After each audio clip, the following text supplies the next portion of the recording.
কথায় লাগিয়ে যায়। কতক্ষণ শিক্ষিত মানুষ অনেকদিন পর্যন্ত তর্ক করে, অনেকদিন পর্যন্ত লেখালেখি করে একজনে আরেকজনের এগেনস্টে, কিন্তু লাঠি নিয়ে নামে না বাড়ি বাড়ি অত্যি। আর মূর্খ পাবলিক এক দুই কথার মধ্যে হাতের আমল শুরু করে দেয়। কি অত সময় ঝগড়া বেড়াই, ঝগড়া হাতের রে লাগাই দিছি, ঠিক না? দুই মূর্খ যদি শিকল টানে তা ছিঁড়ে ফেলাই দিতে পারে।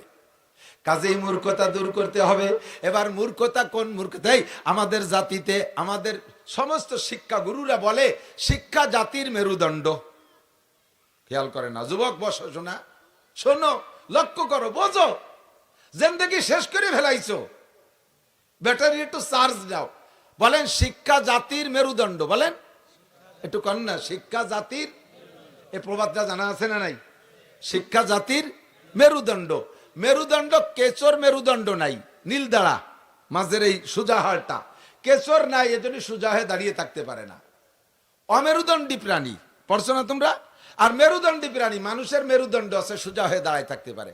এক একজনের মেরুদণ্ডকে আল্লাহ তাআলা এক একভাবে সেট করছে। গরুর মেরুদণ্ড একরকম, চতুষ্পায়ী জন্তুর মেরুদণ্ড একরকম, সোজা প্রাণীর মেরুদণ্ড আর একরকম। আমরা সোজা পাই প্রাণী, দোপাই প্রাণী, আমাদের মেরুদণ্ড আমাদেরকে সোজা করে রাখে। যদিকের মেরুদণ্ড ভেঙে যায় অ্যাক্সিডেন্ট করে, ওকে সোজা থাকতে পারে?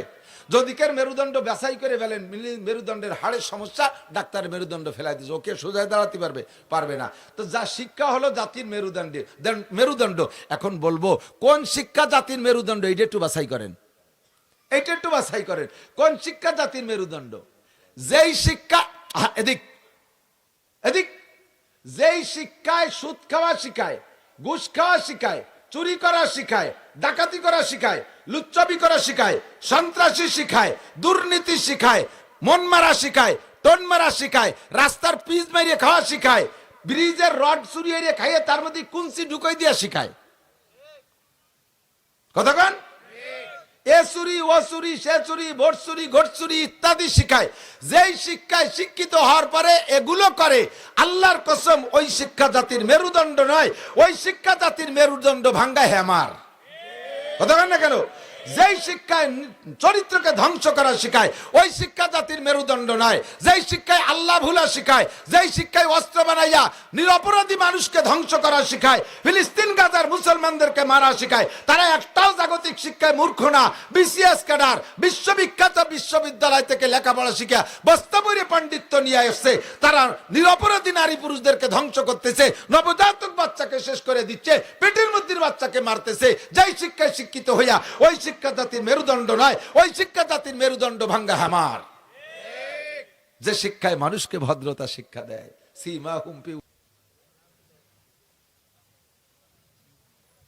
দুনিয়ায় অনেক ধর্মাবলম্বী আছে, উল্লেখযোগ্য কয়েকটা, বাকি অনেক ধর্ম নিয়ে চর্চা করে, অনেক ধর্মের ধর্মাবলম্বী আছে। তার ভিতরে প্রসিদ্ধ যে কয়টা তার নাম আমরা জানি: মুসলমান, হিন্দু, বৌদ্ধ, খ্রিস্টান, ইহুদি। এই কয়েকটা হলো সারা দুনিয়ায় বেশি প্রসিদ্ধ। প্রত্যেক ধর্মীদের জন্য যার যার নিজস্ব ধর্মগ্রন্থ আছে, ধর্মগুরু আছে। তবে আল্লাহর রহমতে আমাদের ইসলাম ধর্মের প্রচারের জন্য যেই মিডিয়াগুলো, মাধ্যমগুলো তৈরি করা হয়েছে, এই রকম পদ্ধতি অন্য কোনো ধর্মে নাই। অন্যান্য ধর্মের শিক্ষা ব্যবস্থা আঞ্চলিকভাবে দুই একজন মুরব্বী থাকে, হিন্দুদের মধ্যে দুই একজন সাধু থাকে, তারা একটু তাদের ধর্ম নিয়ে নাড়াচাড়া করে, ওই দিয়া তাদের উম্মতের যে জরুরতগুলো আছে তাই মিটায়, বিয়ে শাদী পড়ায়, পুজো পাঠ করে, আর সাথে ওরা ডোলডগর বাজায়। এ পর্যন্ত ওকে সুন্নাত আদায় শেষ হয়ে যায়। বুদ্ধদেরও ওইরকম কিছু আছে, খ্রিস্টানদের ওইরকম কিছু পাদ্রী আছে, তারা ওই নিজস্ব যোগ্যতায় কিছু এলেম অর্জন করে উম্মতকে নিয়ে সাময়িক বা সিজনালি কিছু ইবাদত ঐক্যবদ্ধভাবে করে। একমাত্র ইসলামের মধ্যেই আল্লাহর রহমতে ইসলামী শিক্ষার জন্য মক্তব, হেফজখানা, কিন্ডারগার্টেন তৈরি হচ্ছে নতুন করে, জামিয়া, বড় বড় মাদ্রাসা। অবিরাম সারাটা জীবন দুনিয়ার সব কিছু ত্যাগ করে আল্লাহর দিনকে জিন্দা করার উদ্দেশ্যে তারা বেসরকারি মাদ্রাসায় বসে লেখাপড়া করে। উস্তাদরা পড়াইতেছে, ছাত্ররা পড়তেছে, বড় বড় আলেম হচ্ছে। এর কারণে আল্লাহর রহমতে অন্যান্য সব ধর্মের চাইতে ইসলাম ধর্ম এখনো পরিষ্কার পরিচ্ছন্ন সঠিকতার উপরে আছে। শিক্ষা ব্যবস্থা আছে। অন্যান্য কোন ধর্মে এভাবে মাঠে বসাইয়া বয়ান বক্তৃতা হয় না। তাদের ওই কীর্তন গান, হিন্দুদের যেমন কীর্তন গান ইত্যাদি ইত্যাদি গান আছে, তাই গায়ে কেউ শোনে না, ডোলডগর বাজায়, কিছুক্ষণ বিনোদন করে আনন্দ ফুর্তি করে চলে যায়। আমাদের ইসলাম ধর্মের জন্য আল্লাহর রহমতে প্রশিক্ষণের ব্যবস্থা, মাঠে ময়দানে আমরা লম্বা টাইম আলোচনা করি। হাজারো লাখো মানুষ এই ময়দান থেকে আল্লাহর রহমতে জিন্দেগির মোড় ফিরাচ্ছে। স্টার্টিং বাম দিক ছিল, সেখান থেকে ডান দিক নিয়ে আসতেছে।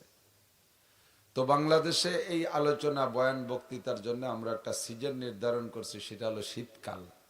যে সময় বৃষ্টি বাদল না হয়, মাঠে ময়দানে বসা যায়, যেহেতু প্রচুর মানুষ হয় এই সময়। তো এক সিজন বয়ান শুনি, আর দুনিয়ার বিভিন্ন কিছুতে আমাদের আগামী সিজন আসার আগ পর্যন্ত 5-6 মাস বিরত পাইয়া, এই বিরতি টাইমে আমাদের যা এই সিজনে চার্জ নেই, ওই বিরতি টাইমে চার্জ সব শেষ হয়ে যায়। সুদ, ঘুষ, চুরি, ডাকাতি, বেড়া, ক্যাডামস, Caritas, BRDB, Swanirvar, Jagorani Chakra, ASA, Proshika, cinema, bioscope, mobile, Facebook, internet, YouTube, এই নানান কিছুতে আমাদের এই 6 মাসে যে চার্জ পাই, বাকি 6 মাসে সব শেষ হয়ে যায়। আবার পরের 6 মাস আবার সেই চার্জ দিতে চলে আসি। তো পরের 6 মাস কি চার্জ দেব, আল্লাহ পাক তাই শিখাই দিয়েছে, ওয়াদাক্কির, আগের বারও যা কইছ এবারও তাই কও। কারণ ব্যাটারির চার্জ দুই জিনিসের মাধ্যমে ব্যাটারিতে পাওয়ার থাকে। একটা হলো ব্যাটারির পানি, আর একটা হলো ব্যাটারির ভিতরে বিদ্যুৎ পাওয়ারের সংযোগে শক্তি, পাওয়ার যাকে বলে। তো ব্যবহার করতে করতে যখন ব্যাটারির এই পাওয়ার দুর্বল হয়ে যায়, মাঝে মাঝে পানি ফুরোয় যায়, ফিরে চার্জ দিতে গেলে কি আগে যা ফুরোইছে তাই দিতে হয় না অন্য কিছু দিতে হয়? একটু কথা করতে হবে। পানি কমে গেছে, এবার কি ওর মধ্যে পেশাব করে দিতে হবে? এবারও কি দিতে হবে? পানি দিয়ে, খেজুরের রস দিলে হবে? ওর মধ্যে পানি দিতে হবে। আর গতবারও কারেন্ট পুরোই গেছে ব্যাটারি চার্জের পরে, এবারও কি দিতে হবে? কারেন্টই দিতে হবে, আর কিছু দিলে হবে না। আগুন ধরাই দিলে হবে ভিতরে? ওর মধ্যে কারেন্টই দিতে হবে। তা আমাদের ইমানের ব্যাটারি গত বছর চার্জ নিছি, 6 মাসে তার ড্যামেজ হয়ে গেছে। এবারও চার্জ দিতে গেলে গত বছরও যাই দিয়ে দিছি, এবারও তাই দিয়ে দিতে হবে। এর মানে না যায় প্রত্যেক বছর খালি একটা কয় আলহামদুলিল্লাহ জীবন ভরে পড়ছি, এমনকি তা বাদ দেওয়ার কায়দা আছে? জীবন ভরে অনেকদিন পর্যন্ত একটা বলতে বলতে তা পূরণ হয়ে গেলে তো অনেক কিছু পাল্টানো লাগে। আব্বারে 40 বছর আব্বা করছি, আর কইতে কইতে পরাণ ভরিয়ে গেছে, এমনকি মেবাই কব আব্বারে মরা পর্যন্ত আব্বাই কয়ে যাচ্ছি, ঠিক কিনা?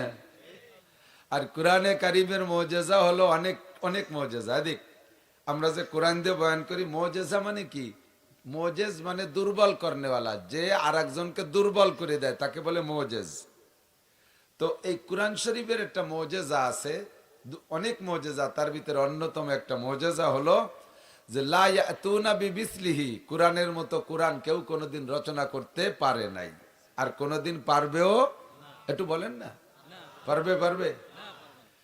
আল্লাহ তৌরাতের মতো তৌরাত অনেক আয়াত বানায় বানায় তৌরাতের মধ্যে ঢুকাইয়া তৌরাতটা বিকৃত করে ফেলাইছে। ইনজিল আসমানি কিতাব, ওরা নিজেরা ওর ভিতরে অনেক অনেক কথাকে পরিবর্তন করে কিছু কাটিয়ে সাটিয়ে ফেলাই দিয়ে ওরকে নিজেদের মতামত ওর মধ্যে কিছু ঢুকাইয়া আলাদা একখান ইনজিল বানাইছে। নামও তার ইনজিল কয় না, নাম কয় বাইবেল। আমাদের কোরআন শরীফ নবী আলাইহিস সালামের জামানায় যেমন ছিল এখনো সেরকম আছে না নাই? আপনাদের বিশ্বাস কি আছে? নাম পাল্টে গেছে? একই নামে আছে না নাই? কোরআন শরীফ যেমন আসছে তেমনই আছে এবং তেমনই থাকবে, কারণ এ কোরআন শরীফের অসংখ্য হাফেজে কোরআন আছে। তাওরাতের হাফেজ নাই। তাওরাতের হাফেজ নাজিল হওয়ার পরে মাত্র 3 জন ছিল সারা দুনিয়ায়। একজন হযরত মুসা আলাইহিস সালাম, আর একজন হারুন আলাইহিস সালাম ওনার ভাই, আর একজন ছিল ওনার খালাতো ভাই বা চাচতো ভাই, পরে ভগ্নিপতি মিস্টার কারুন। এটা তাওরাতের হাফেজ ছিল। ও শয়তান তো মাটির তলে ডেবিয়ে চলে গেছে। বাকি 2 নবী উনরাও দুনিয়ার থেকে চলে গেছে, আর তাওরাতের হাফেজ দুনিয়ায় তৈরি হয় নাই, বিদায় তাওরাতরে বিকৃত করতে সহজ হয়েছে। ইনজিলেরও কোনো হাফেজ নাই, যার কারণে বুদ্ধিজীবী পণ্ডিতরা তারা যায় ওর ভিতরে কিছু সংযোগ, কিছু বিয়োগ করে টইরে নষ্ট করে ফেলাইছে। বর্তমান দুনিয়ায় 3 কোটির উপরে হাফেজ আছে, কোন সুবহানাল্লাহ। এর একটা দাড়ি, কমা, নুক্তা, জের, জবর, কোন সেমিকোলনি কিচ্ছু পরিবর্তন করার কায়দা নাই, যেমন আছে তেমনই থাকবে। এটা হলো কোরআনের মুজিজা। আর পারবে না কেন? কোরআনের ভাষা, কোরআনের চয়ন আলাদা। দুনিয়ার যত বড় পণ্ডিত হোক না কেন, যত সুন্দর আরবিতে এবারও তার ভাষা তৈরি করুক, কোরআনের সাথে মিলানো যায় না, ঠিক কিনা? 2 নম্বর আর একটা মুজিজা হলো কোরআনের অবিতাকরারে তুলাতে লামিয়ামুল। জীবন ভরেও যদি পড়ে তাহলেও কোরআন শরীফের ভিতর থেকে স্বাদ কমে না, বিরক্তি আসে না। সারা জীবন নামাজের মধ্যে আলহামদুলিল্লাহ পড়ি, পড়তে পড়তে এখন আর মনে কয় না যে পড়বো না, প্রত্যেকবারই পড়তে মনে চায়। ইমাম সাহেবের কণ্ঠ যদি একটু ভালো সুন্দর হয়, তাহলে ওর সূরা ফাতিহার পড়াটা শুনতে, এক রেখাতে পড়া শেষ হয়ে গেলে পুনঃ দ্বিতীয় রেখাতে শুনবো। এই আশায় মুসল্লিদের ভিতরে একটা ব্যাকুলতা থাকে, আরে দ্বিতীয় রেখাতে আলহামদুলিল্লাহ পড়বে। এই আয়াতের মধ্যে হুজুর এমন একটা ভাঁজ দেয়, ওলা দল লিঙ্কো যেটা টান মারে, দিলটা কাইড়া নিয়ে যায়। জীবন ভরেও যদি ওভাবে পড়ে কোনোদিন বিরক্ত লাগে না। আল্লাহ কয় ওয়াদাক্কির ফাইন্নাদ যিকরা তানফাউল মুমিনিন। গতবারে বলা কথাগুলো এবারও আবার বলো। গতবার নামাজের কথা বলেছো, এবারও বলো। গতবার রোজার কথা বলছো, এবারও বলো। হজের কথা বলছো, বলো। যাকাতের কথা বলা হয়ে গেছে, বলো। ফরজের কথা বলা হয়েছে, আবারও বলো। সুন্নতের কথা বলা হয়েছে, আবারও বলো। পর্দার কথা বলা হয়েছে, আবারও বলো। কারণ আউয়ালুন নাসে আউয়ালু নাসিন, প্রথম মানুষটাই প্রথম ভুলে জানেওয়ালা। আল্লাহর জগতে, সৃষ্টি জগতে মানব কুলে প্রথম মানুষটা আদম আলাইহিস সালাতু ওয়াস সালাম। উনাকে আল্লাহ পাক বললেন জান্নাতের মধ্যে থাকবা, সবকিছু খাবা, কোনো জায়গা বাধা নাই। লা তাকরাবা হাযিহিস শাজারাতা, শুধুমাত্র একটা গাছের কাছে যাবা না। আর কোনো ওসিয়াত নাই, নসিহাত নাই।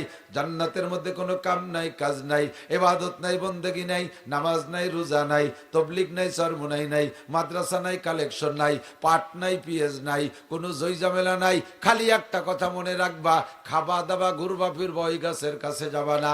ওই একটা কথা আব্বাজি মনে রাখতে পারে নাই। আমরা সেই বাপের সন্তান, আমরা হাজার হাজার কথা কিভাবে মনে রাখবো? শোনার সাথে সাথে ভুলে যায়, এটাই আমাদের স্বভাব। এই জন্য আল্লাহ কয় ওয়াদাক্কির, বারবার আলোচনা করা কইরা জানা কথাগুলোকে স্মরণ করায় দাও। তানফাউল মুমিনিন, তাহলে মুমিনের ঈমান বাড়ে। কোরআনের আলোচনা যত আলোচনা হয় তত ঈমান বাড়ে। ওয়াইদা তুলিয়াত আলাইহিম আয়াতুহু যাদাতুম ঈমানা। মুমিনের স্বভাব হলো তার সামনে যখন কোরআনে কারীম তিলাওয়াত করা হয়, এমনি রিডিংও যদি পড়া হয়, তরজমা যদি করা হয় আরো ভালো, তাফসীর করা হলে আরো ভালো, না হইলে কমপক্ষে কোরআনে কারীম তিলাওয়াত করলে মুমিনের তাৎক্ষণিক ঈমান বাইরে যায়। আর যার ঈমান বাড়ে না, বোঝা যাবে ওইটার ঈমানের মধ্যে দুর্বলতা আছে, ওইটার মধ্যে ঈমান নাই। सुनते सुनते नुकमा है महफिले बिदआत को, सुनते सुनते नुकमा है महफिले बिदआत को, कान बहरे हो गए दिल बद मजा होने को है, कान बहरे हो गए दिल बद मजा होने को है। এক শ্রেণী মানুষ আছে এই দুনিয়ার গান বাজনা শুনতে শুনতে শুনতে শুনতে কানও বয়রা হয়ে গেছে, দিলও বদমজা হয়ে গেছে। ওদের কাছে কোরআন শরীফ ভালো লাগে না।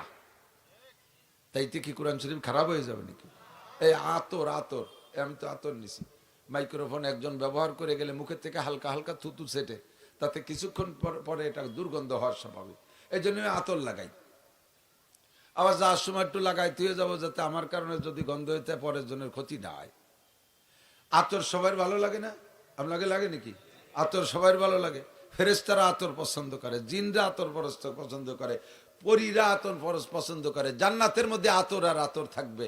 ইমানদার কবরে যাওয়ার পরে তার কবরটাকে আতর দিয়ে, আতরের ঘ্রাণে, জান্নাতি আতরের ঘ্রাণে একেবারে মুআত্তার করে দেয়া হবে। কোন সুবহানাল্লাহ। আতর সবার ভালো লাগে, তাই বলে একেবারে সবার ভালো লাগে না। 2 জাতি আতর সহ্য করতে পারে না। কয় জাতি? এক হলো সুসো, সুসো চেনেন? চিকা, চিকা, যে ইঁদুরের মতো টুকটুক, রাত্রির বেলা মার্চ করে, দিনই দেখা যায় না খুব একটা। ওরা, ওদের ডিউটি হলো রাত্রে। গায়ে তিব্বত আতরের ঘিরান না, একটা সুসে একেলা দিয়ে গেলি, চলে গেলি বোঝা যায় যে জেন্টেলে জায়গায় দিয়ে গেছে, ঠিক না? এলাকা ধরে ঘিরান হয়ে যায়। এই চুষোয় আতর সহ্য করতে পারে না। ঘরের ভিতরে যদি চুষা শিকের উপদ্রব্য থাকে, কোনোভাবে ঠেকাতে পারতেছে না, মেশিন ফেশিন দিয়ে ঘরে আতর মাখায় রাখবেন, যে কদিন আতরে গিরান থাকবে ওই কদিন চুষো ঢুকবে না।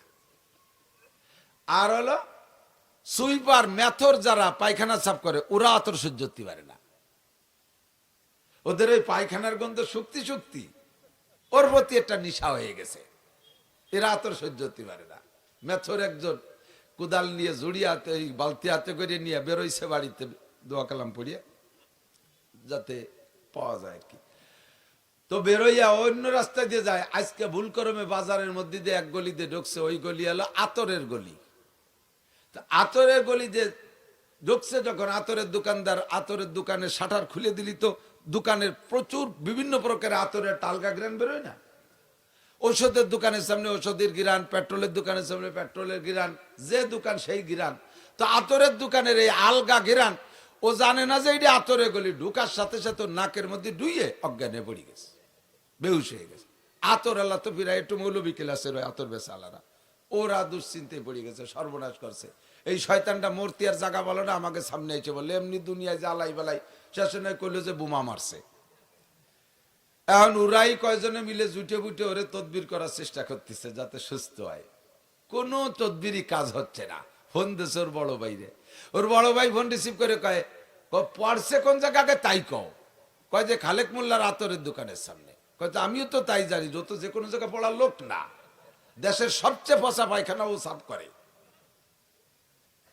পোল্ট্রির ফার্ম ও সাফ করে, মাছ বাজার ও পরিষ্কার করে। ও মরতে গেছে কীর্তিজনীয় জায়গা, ও তো যে কোনো জায়গা পড়ার লোক না। এখনো কি ওখানে বলে হ্যাঁ, ওই জায়গায় থাকা অবস্থায় সারা দুনিয়ার ডাক্তার কবিরাজ বাইটি খালি হুশ হবে না, আগে জায়গা পাল্টাও, সরাওয়েন্তি নিয়ে আপাতত মাছ বাজারে নাও অথবা পোল্ট্রির ঘরে নাও, প্রাথমিক চিকিৎসা ওখান থেকে হোক, পরে আমি আসতেছি। আর পারলি ওর নাকে একটু পচা পায়খানা মাখায় দাও, দেখবা তাড়াতাড়ি সুস্থ হয়ে গেছে। ওইতে সরাই ওর কাছে একটু এক বালতি পচা পায়খানা আনছে, অমনি মুড়াই উঠছে, হুশ হয়ে গেছে। মেথরে পায়খানা পছন্দ করে, আতর পছন্দ করে না, আতর সহ্য করতে পারে না। তাই বলে কি আতর খারাপ?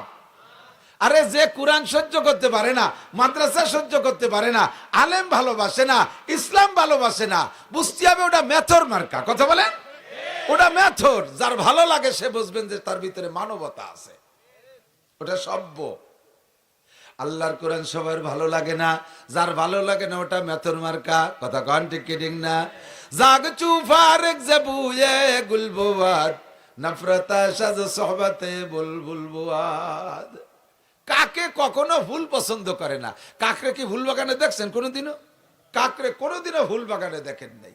বুলবুল পাখিরে ফুল বাগানে দেখবেন, মধুর ফুলের মধ্যে মুখ দিয়ে বুলবুল পাখি মধু খায় আর আল্লাহ পাকের নিয়ামতের শুকর আদায় করে।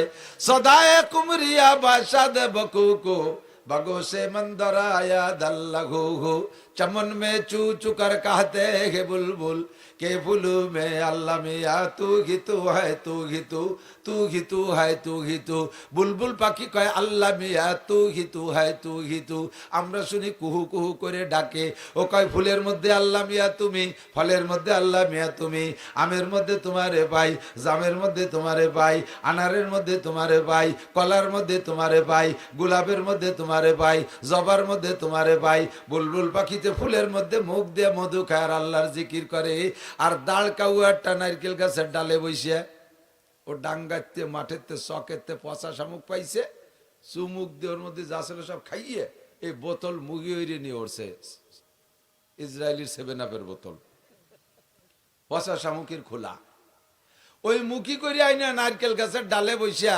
শকর আদায় করতেছে ওর কায়দায় এটা নিয়ামত খাইছে আজকে নিচের দিক তাকায় দেখে ফুল বাগানের ভিতরে বুলবুল পাখি ফুলের মধ্যে মুখ দিয়ে মধু খায় এই কাউও বুলবুল রে গালি দিচ্ছে এ বুলবুল পাখি তুই আমার পাখি বংশের কলঙ্ক জীবনে কোনোদিন একটা পচা শামুক খাইয়ে দেখলি না কি মজা কোনদিন একটু মরা গরু খেয়ে দেখলি না কি স্বাদ একটা পচা মুরগি খেয়ে দেখলি না, পায়খানার পোকা খেয়ে দেখলি না, তাতে কত স্বাদ।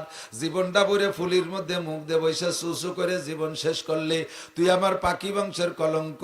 বুলবুল পাখিরে দাঁড় ওই ধিক্কার মারে, আর বুলবুল পাখি ওরে জবাব দেয়, লা তালুমনি ইয়া ফালুমনি ইন্নামা কুলতুমা কুলতু আবি আমরুন জালাল। তুই আমারে গালি দিস আর যা করিস কিচ্ছু আসে যায় না। আমি ফুলের ডগায় যখন বসি, ক্যামেরাম্যানরা আমারে নিয়ে একটা ছবি তোলে, ওই দিয়ে একটা ক্যালেন্ডার বানায়, লাখ লাখ টাকা কামাই করে। আমি যখন ফুলের ডগায় বসি, আমারে ফেরেশতারা ভালোবাসে, জিনরা ভালোবাসে, মানব জাতি ভালোবাসে, সভ্য মানুষে ভালোবাসে। আরে তুই কাউও তোরে কেউ ভালোবাসে না। আমারে ধরতি পারলি খাসার মধ্যে আটকাইয়া আমারে কম্বল বিছাই দেয়, দুধ কলা খাওয়ায়। তোর মতো কাউরে কেউ কোনোদিন খাসায় পালে না। এ কাউও কেউ খাসায় পালে? শালিক পালে, ময়না পালে, টিয়ে পালে, বুলবুল। ও কাউরে কেউ খাসায় পারে না, ওরে পালি ঢিল মারে, চ্যাঙ্গা দেয়, ঠিক না? তোর মতো কাউ আমারে গালি দিয়ে কিচ্ছু আসে যায় না। সেম কোয়ালিটি আজকে আপনারা এখানে যারা বসে আছেন, আল্লাহর কুরআন নবী পাকের হাদিসের ফুলের মধ্যে মুখ দিয়ে বসে বসে মধু খাচ্ছেন। আপনারা মধু খাচ্ছেন, মাঝে মাঝে জিকির করবেন, লা ইলাহা ইল্লাল্লাহ, লা ইলাহা ইল্লাল্লাহ, লা ইলাহা ইল্লাল্লাহ, লা ইলাহা ইল্লাল্লাহু মুহাম্মাদুর রাসূলুল্লাহ। একদল আছে দাঁড়কা মার্কা, ওরা টেলিভিশনের সামনে পচা শামুক নিয়ে বসে আছে, ওরা মোবাইলের ফেসবুক নিয়ে পচা শামুক নিয়ে বসে আছে, চার দোকানে বসে পচা দরবারে আছে। হাসিনেরে উঠো, খালেদারে ডুবো, খালেদারে উঠো, হাসিনেরে ডুবো, উঠো, এইভাবে পচা দরবারে আছে। ওরা আপনাদেরকে ধিক্কার মারে। দেখো এক বলদ কিভাবে চিল্লায়, আর কয় বলদ বসে বসে হা করে বসে রয়েছে। আপনাদের আমাদের ধিক্কার দেয়, তাদেরকে জবাব দেব, তোর মতো দাঁড় কেউ আমাকে দরকার নাই। কথা কোন ঠিক না? আমাদের সার্টিফিকেট দিয়েছেন মুহাম্মদুর রাসূলুল্লাহ, আমাদের সার্টিফিকেট দিয়েছেন আমার আল্লাহ। আল্লাহ পাক বলেন, ইয়ারফাইল্লাহুল্লাযীনা আমানু মিনকুম ওয়াল্লাযীনা উতুল ইলমা দারাজাত। হে দুনিয়ার মানুষ জেনে নাও, ইয়ারফাইল্লাহুল্লাযীনা আমানু মিনকুম, আল্লাহর কাছে সবচেয়ে সম্মানী কারা? সবচেয়ে সম্মানী কারা? যারা ঈমানদার। জোরে বলেন কারা? আরো জোরে। ইমানদারের চাইতে সম্মানী আল্লাহর কাছে কেউ আছে? ইন্না আকরামাকুম ইনদাল্লাহি আতকাকুম। আল্লাহর কাছে সম্মানী আমার প্রিয় বন্ধুরা শোনো, আমার যুবক ভাইরা লক্ষ্য করো, আমার বুড়ো বাবারা কান লাগায় শুনবেন। আল্লাহ পাক বলেন, ইন্না আকরামাকুম ইনদাল্লাহি আতকাকুম, তোমাদের মধ্যে সবচাইতে সম্মানী। তোমরা মনে করো প্রধানমন্ত্রী সম্মানী, প্রেসিডেন্ট সম্মানী, স্বরাষ্ট্রমন্ত্রী সম্মানী, পররাষ্ট্রমন্ত্রী সম্মানী, শিক্ষামন্ত্রী সম্মানী, অমুক মন্ত্রী সম্মানী, এমপি মন্ত্রীরা সম্মানী, ডিসিএসপি ও সিটিওনরা সম্মানী, পুলিশের আইজি সাহেব সম্মানী, সেনাবাহিনীর প্রধান সাহেব সম্মানী, এর র্যাবের প্রধান সম্মানী। এমন করে অনেকরে তোমরা সম্মানী মনে করো। আল্লাহ পাক বলে, না না, আমি সম্মানী কে? আমি তার সার্টিফিকেট দিয়ে দেই। ইন্না আকরামাকুম ইনদাল্লাহি আতকাকুম। তোমাদের মধ্যে যতই গরিব হোক না কেন, জাগতিক সার্টিফিকেট একটাও নাই, অর্থ সম্পদ কিচ্ছুই নাই, লোকটা নিতান্ত গরিব, তার পেট ভরা আল্লাহর ভয়, তার ভিতরে আল্লাহর ভয় আছে, সে মুত্তাকিন পরহেজগার। আল্লাহ পাক বলেন, তোমাদের মধ্যে সবচাইতে দামি আমার কাছে যেই লোকটা সবচাইতে বেশি মুত্তাকি, যার সিনার মধ্যে আল্লাহর ভয় আছে, ওই লোকটা যতই গরিব হবে আল্লাহর কাছে দামি। যার মধ্যে ঈমান আছে, ওই লোকটা সমস্ত বেঈমানরা যত বড় শিক্ষিত আর ধনী আর পণ্ডিত আর ক্ষমতাধর হোক না কেন, সারা দুনিয়ার সমস্ত বেঈমান পণ্ডিতদেরকে এক পাল্লায় রাখবে। আর এই বাখনটা পশ্চিম পাড়া গ্রামের নিতান্ত গরিব একটা ফকির ভিক্ষুক, সেই ইমানদার, তারে আর এক পাল্লায় রাখবে। আল্লাহ পাক রব্বুল আলামিন বলেন, এই গরিব ইমানদারের পাল্লা আমার কাছে ওজন হইয়া যায়। দুনিয়ার মানুষের কাছে সম্মান চান না আল্লাহর কাছে? ভাই একটু কোন, কার কাছে চান সম্মান? আল্লাহর কাছে সম্মান চাইতে হলে আল্লাহ যাতে সম্মান দেয়, সেই সম্মানী কাজটা করতে হবে। প্রশংসা সবাই চায়, প্রশংসায় সবাই খুশি। চোরও যদি প্রশংসা করে তাও সে খুশি, নুচ্চরও যদি প্রশংসা করে, থ্যাংক ইউ, তুই এক নম্বর নুচ্চ, 100 জনের সাথে আকাম করে তুই গোল্ডেন এফিলাস, খুশি হবে না বেজার হবে? নুচ্চরে নুচ্চ করলে বেজার হয়, নুচ্চরেও সাধুকান দেখবেন খুশি। মূর্খটারও আপনি ভালো বলবেন ভালো, মূর্খরে মূর্খ করলেও খুশি। প্রশংসায় সবাই খুশি, কিন্তু প্রশংসা পাওয়ার কাজ করতে কেউ রাজি না। কতক্ষণ? আমার এই যুবক ভাইরা, পাঙ্কু যুবক, পাঙ্কু যুবক জানেন? পাঙ্কু যুবক চুল কাটে অনুমান কাটিং, দাড়ি রাখছে মেসি কাটিং, প্যান্ট পরছে ভাষাতে 1 বিঘে বার হয়ে গেছে। ওর চলতি বছর যদি পায়খানা করে দেওয়ার প্যান্টে মাখাবে না, সে ক্লাস পার হয়ে ওই দ্বারে চলে গেছে। দেখছেন না? কানে দুল নেছে, হাতে মহিলাকে মতো চুরি নেছে, চলার ভাব কি। আবার আগে মোটর সাইকেলে চলতে, এখন সে পাই চাকা লাগাই নিছে। ভাবের আর অভাব নাই। তুমি কি জন্য এরকম চলতেছো কও তো? তোমারে কেউ লাইক করবে তাই তো? কার কাছে লাইক চাবা? নিশ্চয় তুমি জানো যে কোনো পুরুষে তোমারে লাইক করবে না।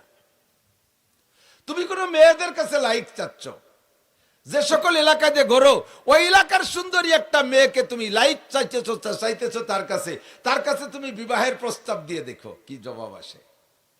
বিয়ের প্রস্তাব নিয়ে যদি ঘটকে যায় যে এই যে এখান দিয়ে একটা ছেলে পাঙ্কু দিয়ে বেড়ায়, দেখিস পায়ে চাকা লাগানো, তোরে ফিটি উঠাইয়ে চাকা দিয়ে চালাই চলিয়ে নিয়ে বেড়াবে, ওর সাথে বিয়ে বসবি? ও কি কবে, আব্বা তোমার ভাই ধরি এই শয়তান ঘটকটারে বাড়িতে তাড়াও। আমি জীবনেও বিয়ে চাবো না, আমি থাকবো সন্ন্যাসী হয়ে, রাবেয়া বস্রী হয়ে থাকবো, আমি কোনোদিন বিবাহ চাবো না। তাই বলে ওই বাদামির সাথে আমার বিয়ে দিও না। তাহলে তুই যার কাছে লাইক চালি সে তোলে করে উড়োইটিয়ে বাদামিয়া, তাহলে তোর এই সাজের কি দাম হলো? তোমার বাদামি করলে তুমি রাগ করো, কিন্তু কামটা করো বাদামির কাজ। ইউহিব্বুনা ইউহমাদু বিমা লাম ইয়াফালু, ভালো কাজ না করে প্রশংসা চায়, এটা আমাদের দুনিয়াদারদের নিয়ম। কতক্ষণ না কেন আমাদের দেশে যারা বড় আছে, নাম কব না, ক্লাসের নাম কব না, যেই আসে, যেই যখন কিছু আসে সামনে, দেখেন আমি কি করেছি, এটা করেছি, ওটা করেছি, সেটা করেছি, সামনে আর একটা বার সুযোগ দেন, দেখেন কি করে ছাড়িয়ে দেই, আসমান ভাঙ্গে জমিনে নামাবো, লাঠির মধ্যে মুগুর ভরবো, রাস্তাঘাটে খাল বানায় দেবো, 12 মাস কাল নৌকো বেয়ে বেড়াতে পারবেন, দেখেন আমি কি করি, আরো কত কিছু করছি, দেখছেন না? আমি যে রাস্তাগুলো করছি, আল্লাহর রহমতে 6 মাসের মধ্যে রাস্তাগুলোর নাম ডেলিভারি রোড। ও জায়গায় দিয়ে নরসিমন করিমন করে গর্ভবতী মহিলাদেরকে হাসপাতালে নেওয়ার আগে রাস্তা ডেলিভারি হয়ে যাবে, 20 থেকে 30 হাজার টাকা বেঁচে যাবে। দেখেন কি করছি, আছে না নাই? কতক্ষণ না প্রশংসা চাও, প্রশংসার কাজ করো না। আল্লাহর কাছে সম্মান চাও, সম্মানী কাজ করতে হবে, ভিতরে আল্লাহর ভয় তৈরি করো। যুবক আমার দিক থেকে, আল্লাহর ভয় যদি অন্তরের মধ্যে থাকে, ওই লোকটা অন্যায় করতে পারে না। কতক্ষণ? আল্লাহর ভয়, যেখানে যাবা সেখানে তুমি আল্লাহর ভয় পাবা, আল্লাহকে দেখতে পারবা, যেখানে যাবা সেখানে তুমি আল্লাহকে দেখতে পারবা। উবুদুল্লাহ কান্নাকা তারাহু, নামাজে দাঁড়াইবা তখন নামাজের মধ্যে আল্লাহরে পাইবা, তিলাওয়াত করবা কালামে পাকের মধ্যে, দরসুখান মুকফি মানাম চুবু ইয়াগুল দরবর গাগুল হারকাতি দান মাইলে দারে গিরান আছে। আল্লাহ পাক রব্বুল আলামিন বলেন, দরসুখান মুকফি মানাম চুবু ইয়াগুল দরবর গাগুল হারকাতি দান মাইলে দারাত দরসুখান বিনাত মোরা। ও বান্দা, যদি কেউ আমারে দেখে, আমাকে দেখতে চাই, তাহলে আমার কোরআনে কারিমের মধ্যে তেলাওয়াত কর, কোরআনে কারিম তেলাওয়াত কর, ওর প্রত্যেকটা হরফে হরফের মধ্যে আমি আল্লাহ তাআলা লুকায়িত আছি।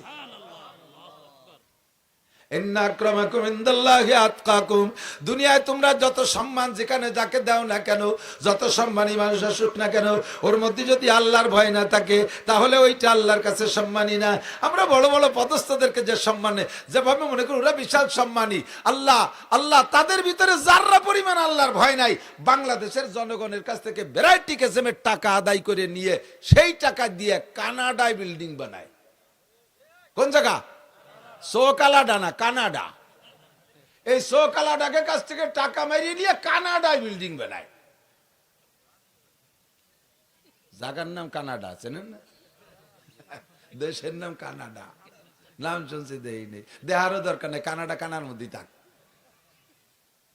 আছে না? আরে জাতির হক মেরে খায় যারা, তাদের অন্তরে আল্লাহর ভয় নাই।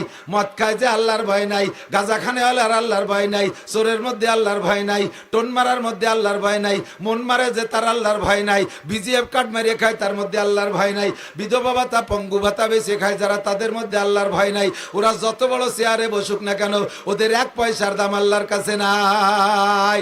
দাঁড়াও সেকেন্দার সে ও মর্দে ফকির আওলা জিসকি ফকিরি মে বুয়ে আসাদুল্লাহ হে, দাঁড়াও সেকেন্দার से वो मर्द फकीर आउला जिसकी फकीरी में बुए আসাদুল্লাহ হে।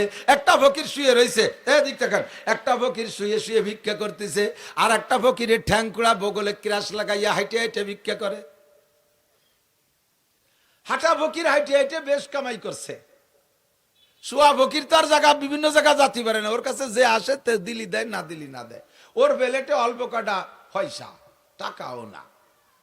হাঁটা ফকির ভিক্ষে করতে করতে আইসা শুয়া ফকিরের কাছে আইসে দেখে যে ওর প্লেটে তেমন পয়সা নাই। ওর মন খারাপ হয়ে গেছে। ওর ব্যাগেতে বেরোইয়া 10টা টাকা ওই শুয়া ফকিরের থালের মধ্যে ছেড়ে দিয়েছে। ওই জায়গায় দিয়ে একটু আগে একজন 1.5 কোটি টাকার মার্সিডিজ গাড়ি চালায় যায়, তার কাছে হাক মারছে, বাবা আমার একটু দেন। লোক জামে সে জায়গা গাড়ি দাঁড়ায় গেছে। সেই লোক গাড়ির মধ্যে শুয়া বইয়ের কাছে মাপ চাই, বাবা দেওয়ার মতো নাই, কোন তো দেই।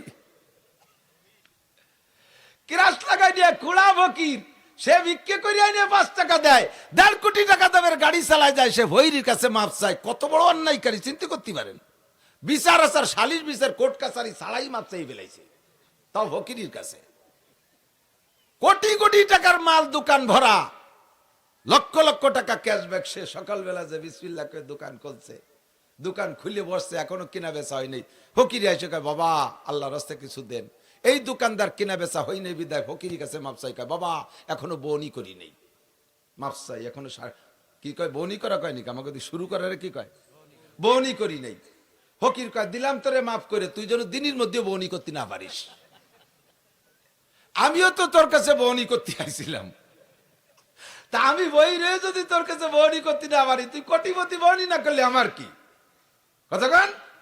মহিলারা বাড়ি ফকির গেলি কয় এখনো ঘর বাড়ি ঝাড়ু দেই নেই, বাবা মাফ চাই। ঘর বাড়ি ঝাড়ু দেই নেই, এখন মাফ চাই।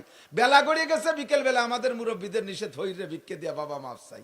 ফকির কয় দিলাম মাফ করিয়া, খেলা হবে কাল। সারা দিন বসে রয়েছে, বনি করতে পারে নাই। সপ্তাহ ভরে বসে রয়েছে, বনি করতে পারে নাই। মাস চলে গেছে, বনি করতে পারে নাই। এরপরে চলে গেছে বাবার দরবারে, বাবা একখান পরোয়ানা দেন, একখান তাবিজ দেন, দোকানে তো বনি করতে পারতেছি না। আল্লাহ কে তোর বাবার গলায় দড়িতে ঝুলোই বাঁধতে থুলিও কাজ হবে না। ওখানে খেলা হয়ে গেছে অন্যরকম, ফকিরির বদদোয়া কবুল হয়ে গেছে।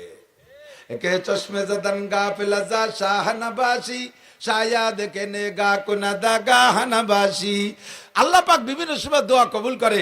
ওই সময় যদি কেউ তোমার জন্য দোয়া করে তাও যেমন কবুল হয়, তোমার বিপক্ষে বদদোয়া করলেও কবুল হয়। ওই ফকির যতদিন মাফ না করবে ততদিন তুই বউনি করতে পারবি না। যা খেলা জমে গেছে, কতক্ষণ আছে না নাই। দাঁড়াও সেকেন্দার সে ও মর্দে ফকিরাওলা জসকি ফকিরি মে বুয়াজ। আমরা তো কমি মতো স্যার হুজুর কালেকশন করি, ভালো ভালো পার্টি দেখি একটু খুঁজে খেজে যাই, একটু বিভিন্ন সময় ফোন টোন করে যোগাযোগ করে গেছি যে কবে যান মাদ্রাসায় তো এরকম দেখেন, আমার মাদ্রাসায় মাসে 3 টন চাউল লাগে, 27 জন শিক্ষক, 4 লাখ টাকা বেতন আসে, ছেলে মেয়ে কত কি করবো বুঝতে পারতেছি না।